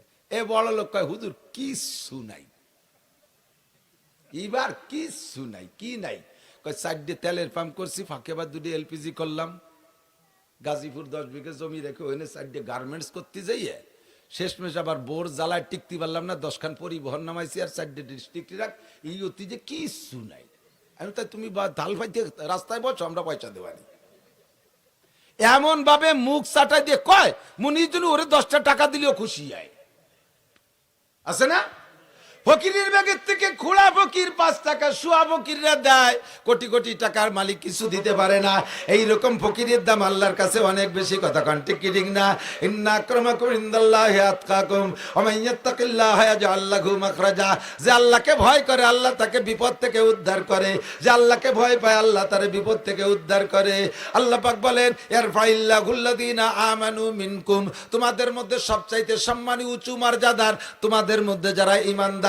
আরে আমেরিকার প্রেসিডেন্ট, আর ইসরায়েলের প্রেসিডেন্ট, ইউরোপ কান্ট্রির সমস্ত প্রেসিডেন্ট, আফ্রিকার সমস্ত প্রেসিডেন্ট, আমাদের এশিয়া মহাদেশের যত প্রেসিডেন্ট প্রধানমন্ত্রী, সারা দুনিয়ার প্রেসিডেন্ট প্রধানমন্ত্রী, স্বরাষ্ট্র পররাষ্ট্রমন্ত্রী, সমস্ত সেনা প্রধানদেরকে এক পাল্লায় রাখবা। যদি ওরা ইমানদার হয়, এই গ্রামের ফকিরটাকে আর এক পাল্লায় রাখলে তার দাম আল্লাহর কাছে বেশি হইয়া যায়। এরফাইল্লাহুল্লাযিনা আমানু মিনকুম, আর কার দাম বেশি আল্লাহর কাছে? ওয়াল্লাযিনা উতুল ইলমা দারাজাত, আল্লাহর কাছে দামি ওই ব্যক্তি যাকে আল্লাহ তাআলা ইলম দান করেছেন। কোন সুবহানাল্লাহ। আল্লাহ পাক রব্বুল আলামিন জিজ্ঞেস করে তো নাসির বলো তো উম্মতের কাছে জানতে চাও, কুল বলো হাল ইয়াস্তাবিল্লাযিনা ইয়ালামুনা ওয়াল্লাযিনা লা ইয়ালামুন, শিক্ষিত মানুষ আর অশিক্ষিত মানুষ সমান হতে পারে? একটু বলেন পারে? শিক্ষিত আর অশিক্ষিত কোনোদিন সমান হতে পারে না। আরে অনেক অনেক জায়গা দেখা যায় যে কিছু মূর্খ মানুষ বুদ্ধি ঠিলিয়ে এত বুদ্ধিমান, কারে দে কারে লাগাই দিলি পারা জ্ঞানজাম টিকে থাকে, তা ভালো বোঝে, যাতে জীবন ভরে মাতুব্বাড়ি ছড়ি ছড়ি ঘুরে খেয়ে বেড়াতে পারে। আছে না এরকম? একটা মার্ডার কেস হাইকোর্ট পর্যন্ত চলে গেছে, 13 বছর ঝুলিয়ে রয়েছে, তার বিচার সে জজ কোর্টালারা ফেল করছে, হাইকোর্টের বিচারপতি পর্যন্ত তারা হিমশিম খেয়ে যাচ্ছে, কিভাবে বিচার করব, ভালো কোনো কুলু খুঁজে পাচ্ছি না। এই নিয়ে দুই গ্রামের ভিতরে দুই দল পিরাই পিরাই মারামারি লাগে। এই মূর্খ মুরব্বী দুই গ্রামকে ডাইকিয়া সুন্দর করে বসে এমন সুন্দর একটা সুরাহা দিয়েছে, হাইকোর্টের বিচার ওখান থেকে কেস উঠে আনতে বাধ্য হয়েছে। বিচারপতি জিজ্ঞেস করলে এত সুন্দর বিচার কে করলো? কয় আমাদের গ্রামের মন্টু চাচা, পাইসিও কাকা। এই মন্টু চাচা পাইসিও কাকা বিচার হচ্ছে, দেখা গেল তার নামে একখান সার্টিফিকেট নাই, একেবারে 1 পাসের সার্টিফিকেটও নাই, অথচ এত সুন্দর ফয়সালা করে দেয়। এখন এই লোকটা এত বুদ্ধিমান কিন্তু লেখাপড়া জানে না, আর ওদিকে হাইকোর্টের বিচারপতি বিদেশ থেকে সার্টিফিকেট নিয়ে আসছে, সেই 13 বছর কেস ঝুলাইছে, বিচার করতে পারে নাই। এইটা দেখে কি প্রধানমন্ত্রী এই গ্রামের এই পাইসিও কাকারে নিয়ে হাইকোর্টের বিচারপতি বানাবে? আর ওনারে নামায় দেবেটা নাম পারিসটা কিছু খালি খালি জায়গা চেয়ার দখল করে বসে মাসে 1.5 লাখ টাকা বেতন কর, সরকারি বাড়ি গাড়ি ব্যবহার কর, বেরিয়ে জায়গাতে বেরিয়ে এ পাইছো রে জায়গা দিতে হবে, দেবে কোনোদিন? শিক্ষিত অশিক্ষিত উনি জীবন ভরে কেস যা বিচার করবে সব ভুল, জীবন ভরে ব্যর্থ, তারপরে উনি উনার পদে থাকবে, কারণ ওনার 1 বস্তা সার্টিফিকেট আছে, ঠিক না? আর মূর্খ যত বড় তুমি পণ্ডিত কি বলা হয় বুদ্ধিমান হও না কেন, তোমার সরকারি শহীদারও বানাবে না, দফাদারও বানাবে না তোমাকে। শিক্ষিত অশিক্ষিতের মধ্যে পারে। এই আমার সে সোনা লক্ষ্মী, একটু লক্ষ্য কর, আমার প্রিয় যুবকরা, লেখাপড়ার প্রতি এত অনীহা এসে গেছে, আর সবচাইতে মারি দিছে লেখাপড়াকে বর্তমানে মোবাইলে শেষ করে ফেলাইছে, নিশা হয়ে গেছে। মাদ্রাসার ছেলেরা পর্যন্ত মোবাইল চালাতে না দিলে সেই মাদ্রাসায় পড়বে না। আমাদের মাদ্রাসাগুলোর নিয়ম হলো মোবাইল মাদ্রাসায় পাইলে একটা ইটির পর তুই আর একটা ইট দিয়ে গাই দিয়ে ভেঙে ফেলাবে। ছেলেবেলে তো সবাই দিয়েছে, আমাদের ছেলেবেলে আছে, পয়সা হয়েছে, বাড়ি এসে জ্ঞানের আব্বা 10 দিন ছুটি, কি আরবো, আমাকে তো টেলিভিশন কেনেন নাই, তা কি আরবো? আমি কোথায় কোরআন শরীফ পড়, কোরআন শরীফ তো মাদ্রাসায় পড়ি, বাড়ি এই সুখী পড়া যায়নি, এটা কিছু করতে হয়। এই জ্ঞান করতে করতে মোবাইলেরটা কিনাইছে, এরপরে বাড়ি রেখে যায়, খালি হাতে যায়, বাড়িতে আইসে এক ফাঁকে কোন ফাঁকে সেই মোবাইল মাদ্রাসায় নিয়ে গেছে, ধরা বেরিয়ে গেছে হুজুরকে কাছে। এখন কাজে কি করবো করো, কি করবো, আমার আব্বাকে নিয়ে দিয়েছে 20,000 টাকার মোবাইল, আমি জানি কি এর বোধ কয় পানিতে ফেলে আর নয় আশ্রয় ভাঙতে হবে, একখান ইটির পর থুই আর একখান ইট দিয়ে নিজে হাতে গাওয়াই সেই মোবাইলটা গুঁড়ো গুঁড়ো ফেলেছে। আমার কাছে খবর আসছে যে এই তো আবার ছেলেই বন্ধুছে প্রায় মারামারি লাগে। এই মূর্খ মুরব্বী দুই গ্রামকে ডাইকিয়া সুন্দর করে বসে এমন সুন্দর একটা সুরাহা দিয়েছে, হাইকোর্টের বিচার ওখান থেকে কেস উঠে আনতে বাধ্য হয়েছে। বিচারপতি জিজ্ঞেস করলে এত সুন্দর বিচার কে করলো? কয় আমাদের গ্রামের মন্টু চাচা, পাইসিও কাকা। এই মন্টু চাচা পাইসিও কাকা বিচার হচ্ছে, দেখা গেল তার নামে একখান সার্টিফিকেট নাই, একেবারে 1 পাসের সার্টিফিকেটও নাই, অথচ এত সুন্দর ফয়সালা করে দেয়। এখন এই লোকটা এত বুদ্ধিমান কিন্তু লেখাপড়া জানে না, আর ওদিকে হাইকোর্টের বিচারপতি বিদেশ থেকে সার্টিফিকেট নিয়ে আসছে, সেই 13 বছর কেস ঝুলাইছে, বিচার করতে পারে নাই। এইটা দেখে কি প্রধানমন্ত্রী এই গ্রামের এই পাইসিও কাকারে নিয়ে হাইকোর্টের বিচারপতি বানাবে? আর ওনারে নামায় দেবেটা নাম পারিসটা কিছু খালি খালি জায়গা চেয়ার দখল করে বসে মাসে 1.5 লাখ টাকা বেতন কর, সরকারি বাড়ি গাড়ি ব্যবহার কর, বেরিয়ে জায়গাতে বেরিয়ে এ পাইছো রে জায়গা দিতে হবে, দেবে কোনোদিন? শিক্ষিত অশিক্ষিত উনি জীবন ভরে কেস যা বিচার করবে সব ভুল, জীবন ভরে ব্যর্থ, তারপরে উনি উনার পদে থাকবে, কারণ ওনার 1 বস্তা সার্টিফিকেট আছে, ঠিক না? আর মূর্খ যত বড় তুমি পণ্ডিত কি বলা হয় বুদ্ধিমান হও না কেন, তোমার সরকারি শহীদারও বানাবে না, দফাদারও বানাবে না তোমাকে। শিক্ষিত অশিক্ষিতের মধ্যে পারে। এই আমার সে সোনা লক্ষ্মী, একটু লক্ষ্য কর, আমার প্রিয় যুবকরা, লেখাপড়ার প্রতি এত অনীহা এসে গেছে, আর সবচাইতে মারি দিছে লেখাপড়াকে বর্তমানে মোবাইলে শেষ করে ফেলাইছে, নিশা হয়ে গেছে। মাদ্রাসার ছেলেরা পর্যন্ত মোবাইল চালাতে না দিলে সেই মাদ্রাসায় পড়বে না। আমাদের মাদ্রাসাগুলোর নিয়ম হলো মোবাইল মাদ্রাসায় পাইলে একটা ইটির পর তুই আর একটা ইট দিয়ে গাই দিয়ে ভেঙে ফেলাবে। ছেলেবেলে তো সবাই দিয়েছে, আমাদের ছেলেবেলে আছে, পয়সা হয়েছে, বাড়ি এসে জ্ঞানের আব্বা 10 দিন ছুটি, কি আরবো, আমাকে তো টেলিভিশন কেনেন নাই, তা কি আরবো? আমি কোথায় কোরআন শরীফ পড়, কোরআন শরীফ তো মাদ্রাসায় পড়ি, বাড়ি এই সুখী পড়া যায়নি, এটা কিছু করতে হয়। এই জ্ঞান করতে করতে মোবাইলেরটা কিনাইছে, এরপরে বাড়ি রেখে যায়, খালি হাতে যায়, বাড়িতে আইসে এক ফাঁকে, কোন ফাঁকে সেই মোবাইল মাদ্রাসায় নিয়ে গেছে, ধরা পড়িয়ে গেছে হুজুরের কাছে। এখন কয় যে কি করবো করো। কি করবো, আমার আব্বাকে নিয়ে দিয়েছে 20,000 টাকার মোবাইল, আমি জানি কি করবো। তাই কয় পানিতে ফেলে আর নয় আশ্রয় ভাঙতে হবে। একখান ইটির পর থুই আর একখান ইট দিয়ে নিজে হাতে গাওয়াই সেই মোবাইলটা গুঁড়ো গুঁড়ো ফেলেছে। আমার কাছে খবর আসছে যে এই তো আবার ছেলেই বলতেছে, আব্বা আমার মোবাইল হুজুরি ভেঙে ফেলাইছে। আমি কালকে তোমার নামে বিকাশ করে দিছি 5,000 টাকা হুজুরির মোবাইলে, ওই 5,000 টাকায় দিয়ে ওই হুজুরকে মিষ্টি কিনে খাওয়াবা, একটা উপযুক্ত কাজ করছে। মোবাইল ভাঙছে ফার্স্ট ক্লাস, ওই হুজুরকে 5,000 টাকার মিষ্টি খাওয়াবি, আর জীবনও মোবাইল কিনবে না। মোবাইলই শেষ করে ফেলাইছে, লেখাপড়া সব শেষ। মন দিয়ে করো সবে বিদ্যা উপার্জন, সকল দানের চেয়ে বিদ্যা মহাদান। এই দান নাহি কেউ নিতে পারে কেড়ে, যতই করিবে দান ততই যাবে বেড়ে। কথা বলেন ঠিক কি ঠিক না? দুনিয়ার যা কিছু আছে সব দিলে তাৎক্ষণিক কমে যায়। যা আছে যত লম্বা জিনিস কাটলে তা খাটো হইয়া যায়। জামাটারে আতা কাইটে ফেললে আস্তে আস্তে গেঞ্জি হয়ে যাবে, প্যান্টটা কাটতে কাটতে একসময় জাঙ্গি হয়ে যাবে, ঠিক না? এক মুরব্বীর বড় প্যান্ট পরে আব্দুল গফফার সাহেব হুজুরের কাছে ধরেন মুড়ি দিয়েছে। হুজুর কইছে, মিয়া একদিন যাওয়ার মুড়ি দিয়েছে, ওই যে টাকনো সুয়াইনে প্যান্ট পরলি কিয়ামতে ভেস্তে জাতি পারবা না। আল্লাহ এই ক্লাসের মানুষের দিকে ফিরেও তাকায় না। কাজেই প্যান্ট 1 বিঘত কাটতে হবে, মাইপি 1 বিঘত কেটে ফেলা। বাড়ি যাইয়া বউরে কইছে যে এই প্যান্ট পরে আর হবে না, ওই নিচেতে কাটি ফেলাই দিও, বটি দিয়ে 1 বিঘত কেটে দিও। বউ বুড়ো মানুষ, কাটবে কটটুকে আইস কাটে কাইল কেটে করতে করতে ভুলিয়ে গেছে, তা মনে নাই। পরে পরিয়ে আবার গেছে, সে প্যান্ট তো কাটেন নাই। এবার বাড়ি যে মাইয়েরে কইছে, মিয়া মাইয়া এই প্যান্টটা কাটিয়ে দিস দিয়ে 1 বিঘত, তোর মা কাটলো না। সেও কয় কাটপানি কই আর কাটে নাই। পরে ভরিয়ে দেয় যে সেই টুকি রয়েছে। সে বিটার বউরে কইছে, মা তুই একটু কাটিয়ে দিস দি। সে বিটিও ছেলে মেয়ে নিয়ে জামালে হতে হতে তা ভুলিয়ে গেছে। ভিডিও ভরিয়ে দেয় যে সে টুকি। এইবার এসে রাখছে, তোকে সবগুলোর বাড়িতে বের করে দেবো। এই 3 দিন 4 দিন ধরে করছি একটা প্যান্ট কাটতি, তাই কাটিস নে। এই ভয়তে পয়লাই বিটার বউ কাটছে 1 বিঘত, কাটিয়ে থুয়ে দিয়েছে। বউতি তো জানে না যে উনি কাটছে, উনি যাই সেনতে আর 1 বিঘত কাটছে। মাইয়ে জানে না যে মাও কাটছে, সে যাই আর 1 বিঘত কাটছে। এবার 3 বিঘত কাটলি দেড়া, এবার প্যান্ট হয়ে গেছে কি জাঙ্গি হয়ে গেছে, আর কি ভরা যাবে না।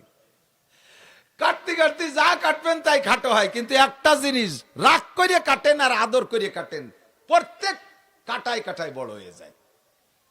যত রাগ, তুই বড় হয়ে গেছিস তোরে কাটিয়ে খাটো করে ফেলবো, এই কয়ে কর দেবেন, তা তো বড় হয়ে যায়। বলেন তো পুকুর, সেটা কি পুকুর? পুকুর বড় হয়ে গেছে, পুকুর এত বড় হয়ে গেছিস, কাটতে কাটতে তোরে খাটো করে ফেলবো, এই কয়ে আর কম দিয়েছেন, সে কবে কি বাড়ে না কমে? পুকুর যত কাটবেন তত বাড়ে। আর দুনিয়ার সব কিছু যত দেবেন তত কমে। 100 টাকাতে 10 টাকা দিলি 90 টাকা থাকে, 1000 টাকাতে 100 টাকা দিলি 900 টাকা থাকে, 1 মনেতে 10 কেজি দিলি 30 কেজি থাকে, 1 কেজিতে 1 পোয়া দিলি 3 পোয়া থাকে। যা দেবেন নগদে কমে যায়। 2টা জিনিস মাত্র যখনই দেবেন তখনই বাড়ে, জীবনেও তা কমে না। একটা হলো এলেম, শিক্ষা, জ্ঞান, আর একটা হলো আগুন। আগুনের থেকে যত আগুন দেন প্রথম আগুনের মধ্যে কম হয় না। হাজার হাজার ল্যাম্পের মাথায় আগুন নেবেন, কোনো জায়গা কমে না, খালি বাড়তেই তালে থাকে। কথা বলেন ঠিক কি ঠিক না? আর একটা হলো শিক্ষা। আমি যেদিন মাওলানা পাশ করে আসছি সেই দিন আজ থেকে 33 বছর আগে, 33 বছর পর্যন্ত আমি হাদিস পড়াইতেছি ছাত্রদেরকে। পড়াইতে পড়াইতে আমি যা পড়ি আসছিলাম 33 বছর দিতে, তাহলে হয়েছে হাজার হাজার ছাত্র আমার মাওলানা হয়ে গেছে। তাহলে তার আমার মধ্যে এরকম কিছু থার কথা না, আমি যা শিখাইছিলাম সব দিয়া হয়ে গেছে। যত দেয় তত বাড়ে। কোন মাস্টার সাহেব যত পড়ায় তত বাড়ে, প্রফেসর যত পড়ায় তত বাড়ে। দুনিয়ার মধ্যে সম্পর্ক আছে। কি সম্পর্ক? কয় যে আগুনে আর এই এলেমের মধ্যে সম্পর্ক হলো, আগুন অন্ধকারের মধ্যে জ্বালাইলে অন্ধকার কেটে যায়, আলো হয়ে যায়। আগুন অন্ধকারে জ্বালাইলে অন্ধকার কেটে যায়, আলো হয়ে যায়। মূর্খতার একটা অন্ধকার আছে, মূর্খতার অশিক্ষিততার একটা অন্ধকার আছে। যেই অশিক্ষিততার অন্ধকারের ভিতরে সৌদি আরব ছিল, মক্কা মদিনায় ছিল, তারা এত বর্বর হয়ে গেছে অন্ধকারে। বাপে ছেলেকে মারে, ছেলেতে বাপকে মারে, মায়ের সাথে সন্তানের জেনা করে, জীবিত মেয়েকে দাফন করে দেয়। মেয়ে হওয়াটা তাদের লজ্জার বিষয়। কবর খনন করে মেয়েকে বাপে নিজে হাতে দাফন করে দেয়। কাবা ঘরের মতো পবিত্র ঘরের মধ্যে 360টি মূর্তি রেখে পূজা করে। কত বড় অন্ধকার! অশিক্ষিতের অন্ধকার, মূর্খতার অন্ধকার। যখনই কোরআনে কারিমে লাইট জ্বলছে তখন সব অন্ধকার বিতাড়িত হইয়া সারা দুনিয়ার সবচাইতে শ্রেষ্ঠ আলোর জায়গা মক্কা মদিনা। ঠিক কি ঠিক না? আগুন জ্বালাইলে ঘরের অন্ধকার কেটে আলো হয়ে যায়, শিক্ষার আলো জ্বালাইলে মূর্খতার অন্ধকার কেটে যায়। আরে দোয়া কেল রানা বাসাদ কি নো পেকার, দোয়া কেল রানা বাসাদ কি নো পেকার, না দানা এসে তিজাদ बर सबक सार, अगर दो जाने बे दो জাহেলানান, সত্য জিঞ্জিরে রাহম বগসেলানান। দুইজন শিক্ষিত মানুষ কখনো অকথ্য ভাষায় গালাগালি করতে পারে না। দুইজন শিক্ষিত বড় অফিসার কখনো ঘুষোঘুষি, বক্সিং মারামারি, লাঠি মারামারি করতে পারে না। মূর্খরা এক দুই কথায় লাগিয়ে যায়। কতক্ষণ? শিক্ষিত মানুষ অনেকদিন পর্যন্ত তর্ক করে, অনেকদিন পর্যন্ত লেখালেখি করে একজনে আরেকজনের এগেনস্টে, কিন্তু লাঠি নিয়ে নামে না বাড়ি বাড়ি অত্যতি। আর মূর্খ পাবলিক এক দুই কথার মধ্যে হাতের আমল শুরু করে দেয়। কিটা অত সময় ঝগড়া হয়ে বেড়ায়, ঝগড়া হাতের রে লাগাই দিছি, ঠিক না? দুই মূর্খ যদি শিকল টানে তা ছিঁড়ে ফেলাই দিতে পারে। কাজেই মূর্খতা দূর করতে হবে। এবার মূর্খতা কোন মূর্খতা? আমাদের জাতিতে আমাদের সমস্ত শিক্ষা গুরুরা বলে শিক্ষা জাতির মেরুদণ্ড। খেয়াল করে না যুবক, বসো শোনা, শোনো, লক্ষ্য করো, বোঝো। জিন্দেগি শেষ করে ফেলাইছো, ব্যাটারি একটু চার্জ দাও। বলেন শিক্ষা জাতির মেরুদণ্ড। বলেন একটু কন না, শিক্ষা জাতির, এই প্রবাদটা জানা আছে না নাই? শিক্ষা জাতির মেরুদণ্ড। মেরুদণ্ড কেচর মেরুদণ্ড নাই, নীলদাড়া মাঝের এই সোজা হাড়টা, কেচর নাই, এজন্য সোজা হয়ে দাঁড়িয়ে থাকতে পারে না। অমেরুদণ্ডী প্রাণী পড়ছো না তোমরা? আর মেরুদণ্ডী প্রাণী, মানুষের মেরুদণ্ড আছে, সোজা হয়ে দাঁড়ায় থাকতে পারে। এক একজনের মেরুদণ্ডকে আল্লাহ তাআলা এক একভাবে সেট করছে। গরুর মেরুদণ্ড একরকম, চতুষ্পায়ী জন্তুর মেরুদণ্ড একরকম, সোজা প্রাণীর মেরুদণ্ড আর একরকম। আমরা সোজা পাই প্রাণী, দোপায়ী প্রাণী, আমাদের মেরুদণ্ড আমাদেরকে সোজা করে রাখে। যদিকের মেরুদণ্ড ভেঙে যায় অ্যাক্সিডেন্ট করে, কি সোজা থাকতে পারে? যদিকের মেরুদণ্ড বেসাই করে ফেলেন, মেরুদণ্ডের হাড়ের সমস্যা, ডাক্তার মেরুদণ্ড ফেলাই দিচ্ছে, ওকে সোজায় দাঁড়াতে পারবে? পারবে না। তো যা শিক্ষা হলো জাতির মেরুদণ্ড। এখন বলবো কোন শিক্ষা জাতির মেরুদণ্ড, এইটা একটু বাছাই করেন, এইটা একটু বাছাই করেন। কোন শিক্ষা জাতির মেরুদণ্ড? যেই শিক্ষা, এদিক এদিক, যেই শিক্ষায় সুদ খাওয়া শিখায়, ঘুষ খাওয়া শিখায়, চুরি করা শিখায়, ডাকাতি করা শিখায়, লুচ্চামি করা শিখায়, সন্ত্রাসী শিখায়, দুর্নীতি শিখায়, মন মারা শিখায়, টন মারা শিখায়, রাস্তার পিচ মারিয়ে খাওয়া শিখায়, ব্রিজের রড চুরিয়ে খাইয়ে তার মধ্যে কুঞ্চি ঢুকাই দিয়া শিখায়। কতক্ষণ? এ চুরি, ও চুরি, সে চুরি, ভোট চুরি, ঘোট চুরি ইত্যাদি শিখায়। যেই শিক্ষায় শিক্ষিত হওয়ার পরে এগুলো করে, আল্লাহর কসম ওই শিক্ষা জাতির মেরুদণ্ড নয়, ওই শিক্ষা জাতির মেরুদণ্ড ভাঙ্গা হ্যামার। কতক্ষণ না কেন? যেই শিক্ষায় চরিত্রকে ধ্বংস করা শিখায়, ওই শিক্ষা জাতির মেরুদণ্ড নয়। যেই শিক্ষায় আল্লাহ ভুলা শিখায়, যেই শিক্ষায় অস্ত্র বানাইয়া নিরপরাধী মানুষকে ধ্বংস করা শিখায়, ফিলিস্তিন গাজার মুসলমানদেরকে মারা শিখায়, তারা একটাও জাগতিক শিক্ষায় মূর্খ না। বিসিএস ক্যাডার, বিশ্ববিখ্যাত বিশ্ববিদ্যালয় থেকে লেখাপড়া শিখা বস্তাবরী পাণ্ডিত্য নিয়ে আসছে, তারা নিরপরাধী নারী পুরুষদেরকে ধ্বংস করতেছে, নবজাতক বাচ্চাকে শেষ করে দিচ্ছে, পেটের মধ্যে বাচ্চাকে মারতেছে। যেই শিক্ষায় শিক্ষিত হইয়া ওই শিক্ষা জাতির মেরুদণ্ড নয়, ওই শিক্ষা জাতির মেরুদণ্ড ভাঙ্গা হ্যামার। যে শিক্ষায় মানুষকে ভদ্রতা শিক্ষা দেয়, সীমাহুম ফি উজুহিহিম মিন আসারিস সুজুদ। দেখবেন মাদ্রাসার ছাত্র উস্তাদরা আমাদের মুখে কখনো গালাগালি শোনেন নাই, আমাদের মুখে গালি শোনেন নাই। শুনছেন? শুনছেন? অকথ্য ভাষায় গালি দেই? কোনোদিনও দেই না। আমি গালি জানি না তা না, গালি জানি না তা না। আপনারা ফরিদপুরের মানুষ, এই ফরিদপুরের গালি জানেন, আর আমার বাড়ি গোপালগঞ্জ, আমি গোপালগঞ্জে গালি জানি, ফরিদপুরে গালি জানি, সারা বাংলাদেশ চষে বেড়াই, সব ডিস্ট্রিক্টের গালি আমি জানি, কিন্তু আমি তো দিতে পারি না। আমার ঠেকাই ফেলাইছে, আমার মধ্যে একটা জিনিস ঢুকছে, সেইটা হলো আল কোরআন। কোরআনে আমার জবান খিল মেরে দিছে, তালা লাগাই দিছে। আমি চুরি করতে পারি না, মদ খাইতে পারি না, গাঁজা খাইতে পারি না। আপনার মুখ আছে, আপনি খাতে পারেন। আমার কি মুখ? আমি কি বন্ধক থইছি নাকি? আমার মুখ কি আমি ব্যাংকে রেখে আসছি? আপনি মারামারি করতে পারেন, আমার হাত কি নাই? আপনি চুরি করতে পারেন, তা কি আমার নাই? তা কি আলেমের নাই? তা কি ইমানদারের নাই? যেই লোকটা ডাক্তার হোক, ইঞ্জিনিয়ার হোক, ও সাবজেক্টের পর সমালোচনা আমার না। আপনাকে মানবতা শিক্ষা দেবে যেই শিক্ষায়, সেই শিক্ষা জাতির মেরুদণ্ড। ডাক্তার হয়ে যদি সেই শিক্ষা শেখেন, তাহলে আপনার মেরুদণ্ড সোজা আছে।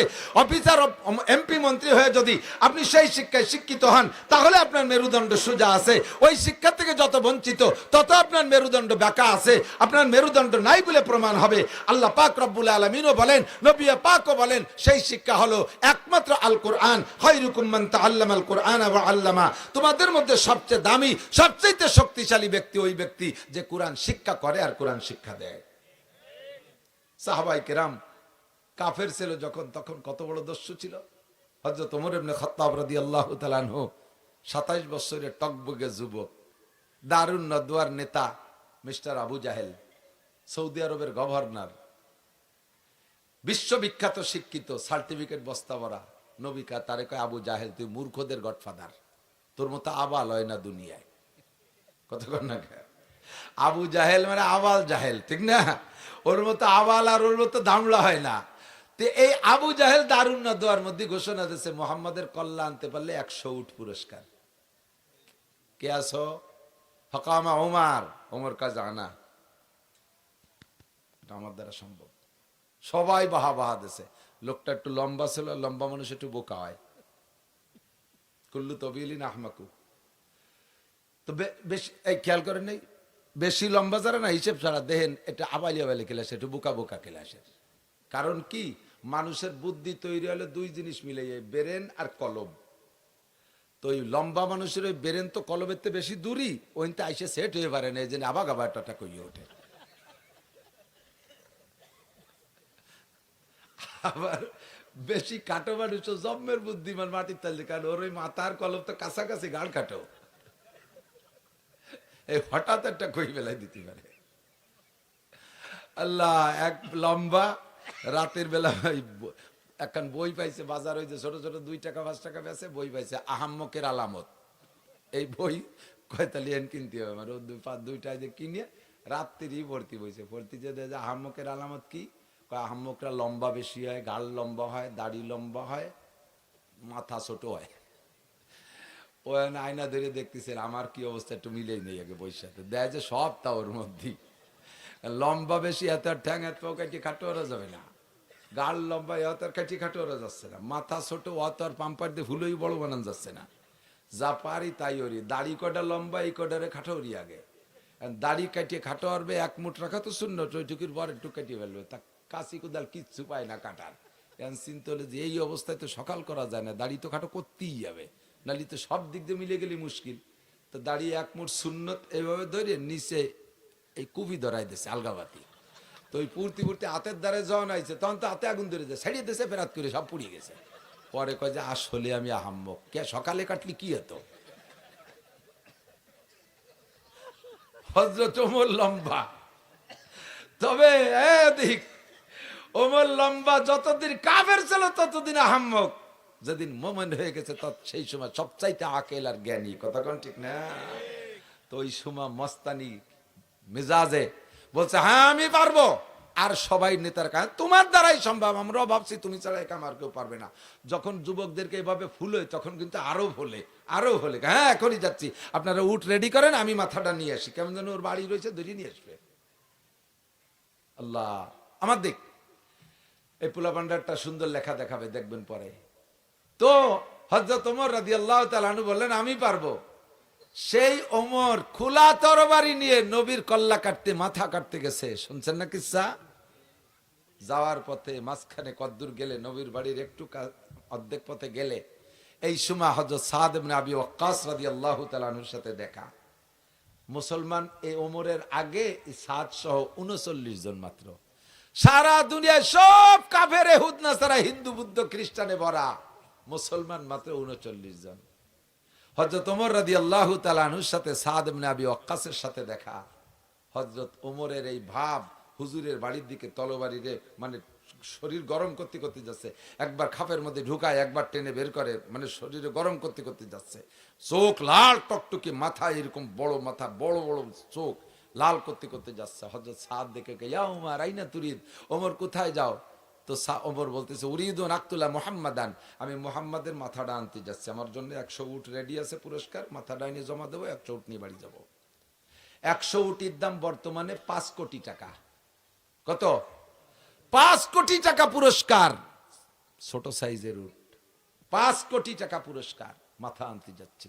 হযরত সাদ রাদিয়াল্লাহু তাআলা আনহু বলেন তুমি যে মুহাম্মাদের মাথা আনতে যাচ্ছ, ওই মুহাম্মদ কিন্তু কুরাইশ বংশের ছেলে, যদিও তার বংশের লোক কলেমা পড়ে নাই, যদিও কলেমা পড়ে নাই, তারপরে মোহাম্মদের মতো আলামিন সত্যবাদী সন্তানটার মাথা তুমি নিয়ে আসবা, তোমার মাথা তুমি আস্ত নিয়ে আসবা? তুমি কি তাই মনে করো ওমর? বলার সাথে সাথে এই কথা কইস না হযরত সাদ বলতেছে, এই কথা যখন বলছে ওমর কয় তোমার তো সুর ভালো না, তুমিও মনে হয় মোহাম্মদের দলে। তো হযরত সাদ বলতেছে হ্যাঁ লুকোচুরির কি আছে, আমি পড়ছি লা ইলাহা ইল্লাল্লাহ মুহাম্মাদুর রাসূলুল্লাহ। হযরত ওমর কয় আগে তোর মাথাটা কাটি নেই, তোর মাথা আগে কাটি নেই। হযরত সাদ কয় পাল্লি চলি আয়। উনিও তরবারি একখান রেডি করছে। ওমর তুই যত বড় লম্বা আর যত বড় জোয়ান হইস না কেন, তোর মধ্যে ঈমান নাই, তোর মধ্যে ঈমান নাই তো তোর মধ্যে রূহ নাই। 500 গজ লম্বা একটা মাটির মূর্তি যদি হয়, আর এই ছোট ছোট পোলাপানের হাতে যদি এখান দাও থাকে, 500 গজ লম্বা মাটির মূর্তি, আর ছোট্ট একটা পোলার হাতে যদি একটা দাও থাকে, এই দাউদের পায়ে যদি কোপ দেয়, ও মূর্তি পড়বে কিন সোজা হয়ে থাকবে? পড়বে কি পড়বে না? ও মূর্তির কোনো ক্ষমতা আছে প্রতিরোধ করার? কত মূর্তি গাছতলা বাসতলা দেখি কুত্তই যে নাক মুখ ভরি স্প্রে করে দিচ্ছে, দেখছেন না? বগল উসেরে নাক মুখ ভরি মারি দিছে। কোন মূর্তি কি কুত্তরে ক্ষতি পারছে যে সবাই আমারে খাতি দেয়, ভোগ দেয়, মিষ্টি দেয়, কত কিছু দেয়, তুই খালি দিস আর এই নাক মুখ ভরি মুতে দিস? তা দিনের বেলা আসলি কার, রাত্রি এসে দরকার পায়খানা করে তুই যাইস। কোন কুত্তরের মূর্তিতে প্রতিবাদ করতে পারে না। সাদ কয় যে ওমর তুই যত বড় বাহাদুর এসে কেন, তোর মধ্যে ঈমান নাই, তোর মধ্যে রূহ নাই, তোরে আমি মাটির মূর্তির মতো মনে করি। পারলি আয়, তবে আয়, আমি আর তুই লড়ি। তবে খবর একটা জেনে নে, তোর বোন বনায় কিন্তু মুসলমান হয়ে গেছে। স্টার্টিং ঘুরে চলে গেল, স্টার্টিং ঘুরে চলে গেল রসুলের বাড়ির দিকে, বোন বনের বাড়ির দিক দিয়ে। সে জায়গা মারামারি টারি করি টরি, লাস্ট ফিনিশিং ওই জায়গাতেই হিদায়াত নসিব হয়ে গেছে। হযরত খাব্বাব রাদিয়াল্লাহু তাআলা আনহু, খাব্বাব রাদিয়াল্লাহু তাআলা আনহু ওনার বোন বনের কোরআন শরীফ পড়াচ্ছে, সূরা তাহার আয়াত পড়াচ্ছে। মারতে মারতে দুডিরে রক্তাক্ত করে দিয়েছে, ঘরের ভিতরে রক্ত বাইরে বেরোয় চলে গেছে। তারপরও কলেমা ছাড়ে না, তারপরও কলেমা ছাড়ে না। কলেমা যখন ছাড়েই না, তখন ওমর বলতেছে তোরা কি তাবিজ খাইছিস, ঘটনা কি? দেখে যে একটা কাগজে চামড়ায় লেখা কোরআন শরীফের আয়াত। এই আয়াতের দিকে নজর পড়ার সাথে সাথে উনার বোন বলতেছে আমি ফলো করছি, আমার মনে হয় যেন হযরত ওমরের মুখ থেকে, চোখ থেকে কালো কি যেন বেরোয় গেল, আর বাইরের থেকে একটা লাইটের ফোকাসের মতো ভিতরে ঢুকে গেল। বোন হযরত ওমর বলতেছে তোরা কি পড়ছিস ওটা আমার একটু দিদি। বোন কয় যে না, কাফেরের রাতে কোরআন শরীফ দেওয়া যাবে না, তুই নাপাক জীবনে তোর ফরজ গোসল আদায় নেই, তুই নাপাক অবস্থায় দেওয়া যাবে না। তাহলে কি আলি এই কথার পর যদি এই কথা কয়, তাহলে আরো গরম হয়ে যান, আবার মাইর খায় না? কিন্তু কাজ তো হয়ে গেছে, উপরেতে কলকাঠি নাড়ানো হয়ে গেছে। কয় তাহলে কি হলে ওই কোরআন শরীফ ধরা যায়? কয় যে গোসল করতে হবে। কয় তাড়াতাড়ি পানি দেওয়ার দেরি সহ্য হচ্ছে না, পানি দিয়ে গোসল করাইছে নিয়মতান্ত্রিক। কয় যে তাহলে এবার দে। কয় না তোমার কাপড়ও না পাক, ওই কাপড় ভরি হবে না। কয় কাপড় দে, বনের কাপড় এক সেট দেশে, কাপড় সাপুড় সব পাল্টাইয়া গোসল করিয়া কোরআন শরীফ পড়ছে। কয় যে আমারে কলেমা পড়াই দাও, লা ইলাহা ইল্লাল্লাহু মুহাম্মাদুর রাসূলুল্লাহ। কন্যা সুবহানাল্লাহ। ও যুবক, 27 বছরের যুবক, টলমলে যুবক, মুহূর্তের ভিতরে পরিবর্তন। এবার সেই যেই ওমর ছিল ওই জগতে বড় লিডার, মুসলমানদের মধ্যে সবচেয়ে বড় লিডার। সেই সময় লিডারের 5 পয়সারও দাম নাই, আবু জাহেলের 1 পয়সার দাম নাই। আল্লাহু আকবার। আদমিয়ত লা মুশামো পোস্তেনিস, আদমিয়ত জুজরি যায় দোস্তেনিস, গর্ব সুরত আদমি ইনসাবুদে, আহমদ আবু জাহলে হামেক সাবুদে। চেহারার নাম মানুষরা, সার্টিফিকেটের নাম মানুষরা, বংশে বড় হলি তার নাম মানুষরা, বডিতে বড় হলি তার নাম মানুষরা, বিলালে হাবশি কালো মানুষ, হাটের দুনিয়ায় যে নবী, জান্নাতের মধ্যে তার পায়ের আওয়াজ শুনি আসে। আমি ঈমান গ্রহণ কইরা আল্লাহর কোরআনের শিক্ষায় শিক্ষিত হইয়া দামি হতে চাই। রাজি আছেন তো ইনশাআল্লাহ? ও যুবক, আমার প্রাণপ্রিয় যুবক, দেখ, খুঁজে দেখ, গাজায় যে সকল মুজাহিদরা যুদ্ধ করতেছে, তোদের মতো দাড়ি নাই, প্যান্ট পরা যুবক, তোদের মতো এই সাইজের যুবক, ওর একটা মাদ্রাসায় পড়ছে কিনা তার ঠিক নাই। আজকেই মাত্র শুনলাম হিজবুল্লাহর নেতা, হিজবুল্লাহদের নেতা, এই হামাসের নেতা, উনি কোরআন শরীফ পড়তেছে, নামাজে ইমামতি করতেছে, তেলাওয়াত শুনি আমি কান দিয়ে দিছি। রাজনৈতিক নেতা কি তার তেলাওয়াত, যা আমার বাংলাদেশের হাফেজরা অত সুন্দর পড়তে পারবে কিনা? তুমি যুবক রেডি হয়ে যাও। এখনই যদি মাননীয় প্রধানমন্ত্রী, পররাষ্ট্রমন্ত্রী লাইন করে দিতে পারে, লাইন করে দেয় আমাদেরকে যে আমরা গাজার মুসলমানদের জান মাল রক্ষার্থে আমরা বাংলাদেশ থেকে সৈনিক পাঠাবো, আমরা বাংলাদেশ থেকে জনগণ পাঠাবো, যাইতে রাজি আছেন? প্রস্তুত আছেন? প্রস্তুত আছেন? যাওয়া লাগবে না, যাইতে পারবেনও না, তবে প্রস্তুতিটার দাম আছে আল্লাহর কাছে। একটা তাকবীর হবে বক্সির সাথে, দুই হাত উঁচু করে, নারায়ে তাকবীর। বিশ্বের মুসলিম এক হও, জিহাদ করো, এক হও, জিহাদ করো। বিশ্বের মুসলিম, ফিলিস্তিনের মুসলমান জিন্দাবাদ, জিন্দাবাদ। ফিলিস্তিনের মুসলমান, গাজার মুসলমান, ইহুদিদের দালালরা, জো বাইডেনের চেলারা, নারায়ে তাকবীর। আল্লাহ কবুল করেন, বলেন আমিন। বোমা মারিয়ে সবাই জানেন, যারা মিডিয়া দেখতে